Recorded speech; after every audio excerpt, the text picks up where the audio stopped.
بسم اللہ الرحمن الرحیم الحمد للہ وکفا وسلام علی عباده الذین اصطفا اما بعد فقد قال النبی صلی اللہ علیہ وسلم من تزوج امرأة لعزها لم يزد الله إلا ذلة ومن تزوجها لمالها لم يزد الله إلا فقرا إلى آخره أو كما قال. صدر محترم اور گرامی قدر سامعین اکرام، اس وقت میرا موضوع سخن ہمارے معاشرے کا وہ ناسور ہے جس نے زندگی کی بنیادوں کو ہلا کر رکھ دیا ہے، سینکڑوں ہزاروں گھروں کو تباہ و برباد کر دیا ہے اور کتنے ہی جذبات کو مسل کر رکھ دیا ہے. یہی وہ بیماری ہے جسے آپ جہیز کے نام سے یاد کرتے ہیں. میں نے خطبہ کے بعد ایک حدیث شریف پڑھی ہے جس میں حضور پرنور محمد عربی صلی اللہ علیہ وسلم کا پاک ارشاد ہے کہ جو شخص عزت حاصل کرنے کے لیے شادی کرے گا تو رب ذوالجلال ایسے شخص کو ذلت کے سوا کچھ نہ دیں گے. جو شخص مال کے لالچ میں شادی کرے گا تو اس کو فقر و فاقہ اور تنگ دستی کے سوا کچھ نصیب نہ ہوگا. اسلام کے پاس بانو آج ہندوستان کے اندر اور خاص طور سے ہمارے معاشرے میں جہیز ایک ایسا ناسور بن گیا ہے جو ایٹمی ہتھیار سے بھی زیادہ خطرناک اور مہلک ثابت ہوتا جا رہا ہے.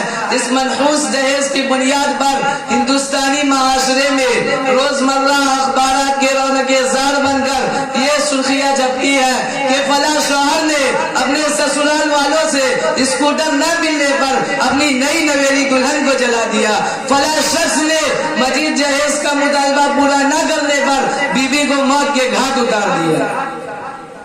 عجب ماجرا ہے حضرات دیکھیے، عجب ماجرا ہے حضرات دیکھیے، داماد مانگتا ہے خیرات دیکھیے.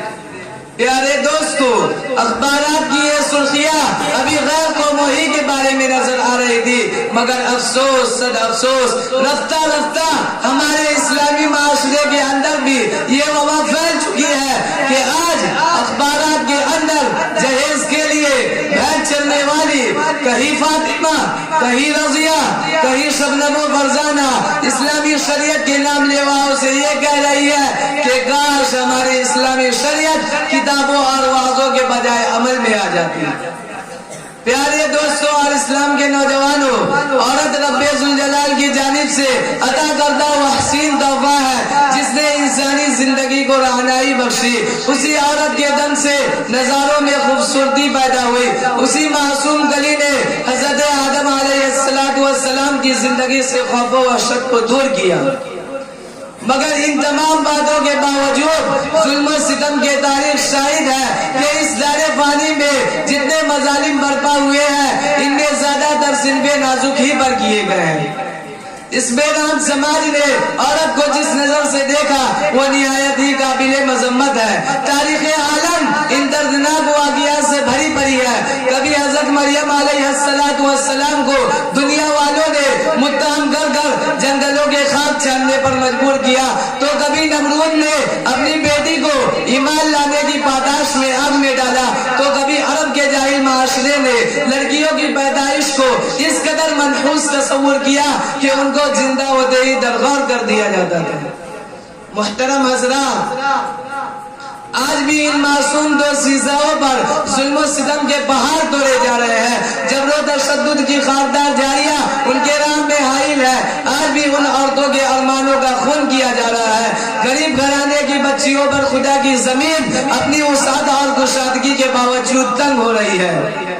ساری دنیا پر یہ بات روز روشن کی طرح آیا ہے کہ جس گھر میں لڑکی جوانی کی دہلیز پر قدم رکھتی ہے اسی وقت سے والدین کی نیند حرام ہو جاتی ہے.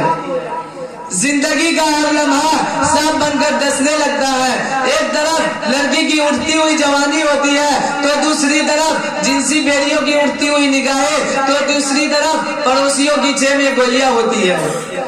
والدین اس گلاب کے پھول کو سجانے کے لیے جب کسی لڑکے کی تلاش کرتے ہیں تو جہیز کے مطالبات ان کے ارادوں کو وہی مسمار کر دیتے ہیں. ارے جہیز کے ٹھیکیداروں کان کھول کر سن لو، ذرا دیکھو سید الانبیاء تاجدار بطحاء احمد مجتبی محمد صلی اللہ علیہ وسلم کی پیاری اور لاڈلی بیٹی حضرت فاطمہ کا عقد مسنون کس انداز میں ہوتا ہے کہ جس پر جو چادر ہے اس میں 16 پیوند لگے ہوئے ہیں، اور بنت رسول ہونے کے باوجود پیادہ بادشاہ خدا حیدر قرار رضی اللہ عنہ کے گھر کے جانب روانہ ہو رہی ہے۔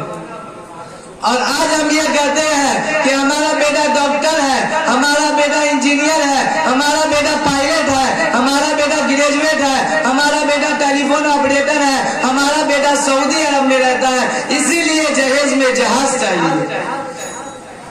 میں انہی چند باتوں پر اپنی تقریر کو ختم کرتا ہوں۔ وآخر دعوانا الحمدللہ رب العالمین۔